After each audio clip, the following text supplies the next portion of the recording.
Bonjour, dans ce tutoriel, je vais vous expliquer comment utiliser une nouveauté de la dernière version Aidoseo, l'auto-évaluation. Je prends donc mon application et je choisis une de mes classes. Je commence par créer une rubrique. Ici, je vais créer une rubrique de champ. Je choisis de renommer l'entête. Je vais choisir une couleur.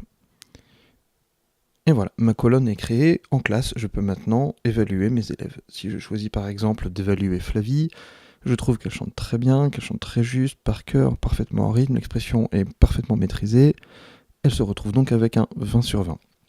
Je vais maintenant par exemple évaluer Laurent. Laurent chante très juste, il est un petit peu distrait parce qu'il est en train de lire des recettes de confiture, donc je vais lui mettre pour le par cœur insuffisant. Pour le rythme irrégulier et pour l'expression il est un peu timide, on va mettre insuffisant aussi. Et voilà, je clique sur Fait. Je vais maintenant créer une colonne auto-évaluation. Donc je clique sur le plus pour rajouter une colonne et je vais choisir auto-évaluation. Je choisis la même rubrique, champ. Je peux configurer la date de livraison. Par défaut, elle s'est mise ici au vendredi 4 mai 2018 à minuit. Si je clique, je peux bien sûr choisir cette date butoir jusqu'à laquelle les élèves pourront s'auto-évaluer. Je choisis dans Accès étudiant de laisser code de classe plus alias, c'est-à-dire que les élèves devront s'identifier sur un site grâce à un code que je vais leur fournir et grâce à leur prénom, uniquement. Je clique sur Créer tâche. Aidoseo me livre un code pour la classe 13505. C'est ce code qu'il faudra que je transmette à mes élèves, ainsi que l'URL du site qui s'affiche au-dessus, connect.aidoseo.net. Je vais modifier l'entête de la colonne auto-évaluation que j'ai créée. Je double-clique sur l'entête et je vais taper par exemple auto-évaluation champ 1. Je choisis une couleur et je clique sur enregistrer. Je transmets à mes élèves l'URL du site connect.aidoseo.net et je leur transmets le code de la classe. Si j'ai oublié le code d'identification de la classe, il me suffit de faire un appui long sur l'entête de la colonne et de cliquer en bas à droite sur l'icône auto-évaluation. Et je retrouve ici le code 13505. Les élèves vont donc maintenant sur le site connect.aidoseo.net, soit depuis chez eux, soit depuis la classe, par une tablette s'ils en ont une. Ils arrivent sur cette page et ils doivent rentrer le code PIN de la classe. Ici, c'était le code 13505. Ils cliquent sur Entrée et ils arrivent sur ma rubrique. Ils peuvent donc s'auto-évaluer. On va imaginer que c'est Flavie qui s'auto-évalue. Flavie est très modeste, elle va se mettre bien partout et pas très bien. En haut, j'ai une jauge qui se remplit à 100% et elle peut maintenant cliquer sur Livrer. Et elle doit rentrer son prénom. C'est tout. Elle clique sur Livrer et c'est fait. Et la page revient à l'identification. On imagine maintenant que c'est Laurent qui va s'auto-évaluer. Laurent lui aussi rentre le code de la classe 13505. Laurent va se mettre insuffisant partout, il n'a pas confiance en lui, et il clique sur Livrer. Mais comme il est toujours distrait, il va mal taper son prénom, il va taper que le début, ce qui donne l'or, et il clique sur Livrer.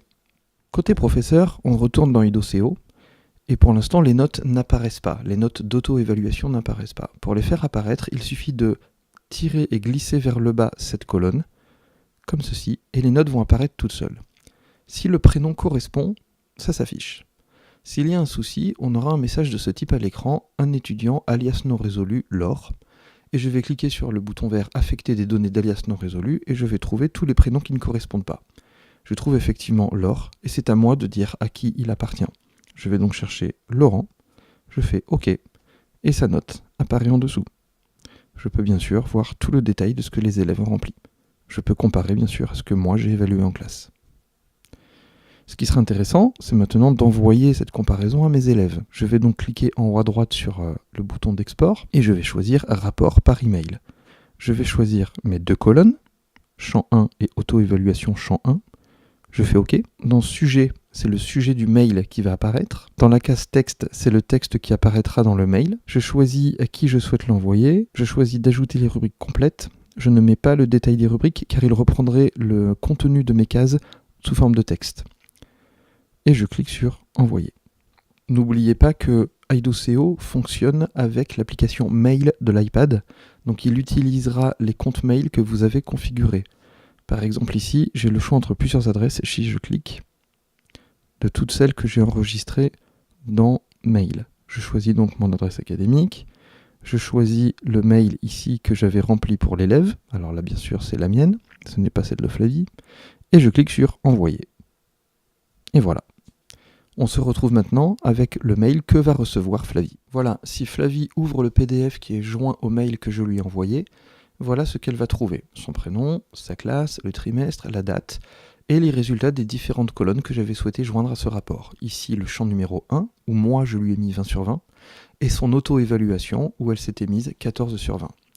Sur les 2 pages suivantes, elle a le résultat rubrique par rubrique de ce que moi j'avais mis et de ce que elle s'était mis. Il sera intéressant de détourner cette option pour par exemple créer des sondages auprès des élèves, ou poser des questions, ou savoir si un travail ou pas a été fait, en choisissant la date de livraison comme date butoir, ou tout simplement pour s'assurer que ces élèves ont bien reçu telle ou telle consigne, tel ou tel travail, etc. Voilà, à très bientôt pour un autre tutoriel. N'hésitez pas à poser des questions en commentaire en dessous de la vidéo, et n'hésitez pas bien sûr à vous abonner. À bientôt!